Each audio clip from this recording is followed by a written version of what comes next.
कुल गुरु जगत गुरु रविदास जी महाराज, छत्रपति साहू जी महाराज, ईवी पेरियार रामा स्वामी नायकर, शिक्षा की देवी माता सावित्रीबाई फुले, माता सावित्रीबाई फुले का साथ देने वाली माता फातिमा शेख, इस देश के करोड़ों शोषित अपेक्षित वर्गों के मसीहा, भारत के भाग्य विधाता, गांधी के प्राणदाता, परम पूज्य बोधिसत्व संविधान निर्माता डॉक्टर बी.आर. अम्बेडकर साहब एवं बहुजन समाज में जन्मे सभी संतों गुरुओं महापुरुषों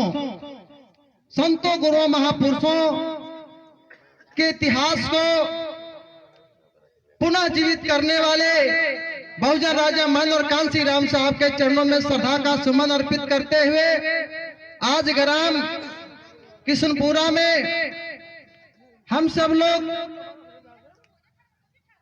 जिनके श्रद्धांजलि सभा में उपस्थित हुए हैं उनके चरण कमलों में श्रद्धा का सुमन अर्पित करते हुए इस मंच पर मंचासीन हमारे बड़े भाई बंसलोचन राम जी, इस मंच पर मंचासीन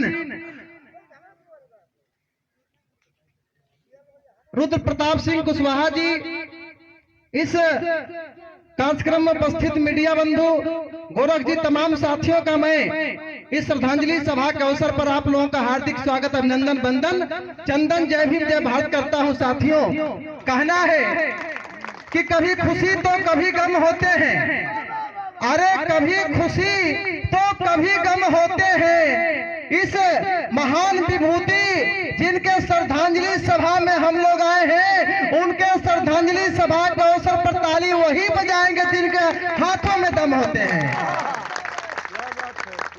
साथियों, ये जो जिनकी श्रद्धांजलि सभा में हम लोग उपस्थित हुए हैं, आप सभी लोगों ने बयान सुना होगा, हाई कोर्ट से लेकर के सुप्रीम कोर्ट का हम लोगों को मृत्यु भोज का बहिष्कार करना है, मृत्यु भोज नहीं खिलाना है। लेकिन आज भी ये मनुवादी व्यवस्था का जो परंपरा है, जिसका हम लोग गुलाम हैं, वह व्यवस्था आज भी छूटने को भी जल्दी नहीं छूट रहा है। लेकिन इसमें परिवर्तन हो रहा है और परिवर्तन करने की जरूरत है। अब पहले हम लोग ब्रह्म भोज करते थे, लेकिन अब हम लोग श्रद्धांजलि सभा कर रहे हैं। इसके बाद मैं आग्रह करूंगा कि इस श्रद्धांजलि सभा को धीरे धीरे जो हम लोग मृत्यु भोज कर रहे हैं और भोज करके हमारे जो गरीब गुरबे लोग हैं, जिनके पास अपने खाने के लिए नहीं धन रहता है, दूसरे से कर्जा लेकर के और भोज करना पड़ता है। जो लोग सुखी संपन्न हैं, कोई बात नहीं है, लेकिन जिनके पास व्यवस्था नहीं है, इस भोज को करने की कोई आवश्यकता नहीं है। आप अपने द्वार पर तमाम लोगों को बुला करके मीठा पानी का व्यवस्था करके पिलाने का काम करें, इससे भी काम चल जाएगा। जो हमारे गरीब समाज के लोग हैं, मेरे कहने का मतलब है कि मृत्यु भोज का बहिष्कार होना चाहिए साथियों।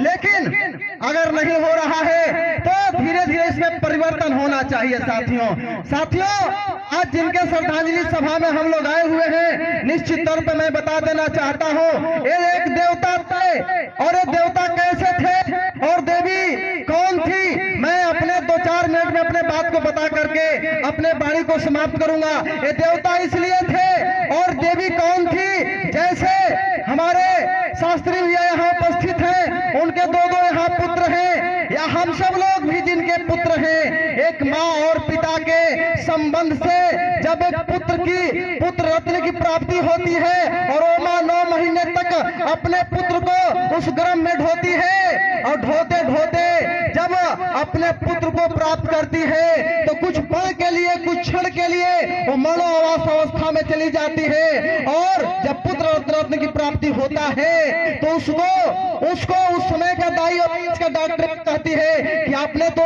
पुत्र धन की प्राप्ति किया है। तब उसे होश हवास आता है और अपने उस बालक को, अपने नन्हे मुन्ने बच्चे को अपने गोदी में लेकर के चूमने चाटने लगती है और अपने खून से दूध जला करके अपने बालक को, अपने पुत्र को पिला करके, खिला करके जब वह बड़ा करती है तो सारे रिश्ते नातों को बताती है। वही देवी और देवता का संबंध होता है तो हम लोग यहाँ उत्पत्ति होते हैं। दूसरा कोई देवी और देवता नहीं है। अगर हमारी माँ नहीं होती देवी, देवी का मतलब होता है देने वाला, देने वाला। देवता का मतलब होता है उत्पत्ति करना।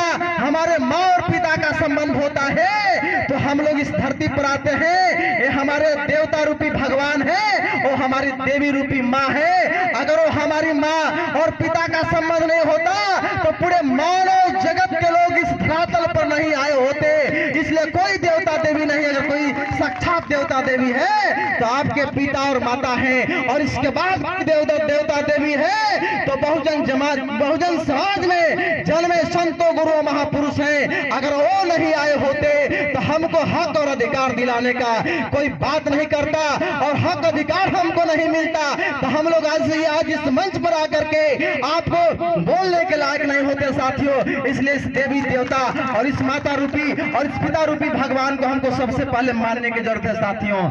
ये हमारे इस श्रद्धांजलि सभा में हम सब लोग उपस्थित हुए, और ऐसे ही मैं आग्रह करूंगा कहीं किसी का अगर देहांत हो जाता है, परिनिर्वाण हो जाता है तो श्रद्धांजलि सभा करके और दूर दराज से लोगों को बुला करके निश्चित तौर पर श्रद्धांजलि सभा में सभा होनी चाहिए, ज्ञान की बात होनी चाहिए। और ज्ञान की जब बात होगी तब जाकर के इस समाज में जो मनोवादी व्यवस्था इस समाज को दबा करके रखा है, तब जाकर के इस समाज में सामाजिक परिवर्तन हो सकता है साथियों। इसलिए कहना है कि मनोवादियों के चाल को नाकाम कीजिए, मनोवादियों के चाल को नाकाम कीजिए। बाबा साहब डॉक्टर बी.आर. अम्बेडकर साहब एवं बहुजन समाज में जन्मे संतों गुरु महापुरुषों के मिशन का एक काम कीजिए। अगर वो भी नहीं कर सकते तो एक काम कीजिए कि कब्र में जाके मुर्दे के साथ आराम कीजिए।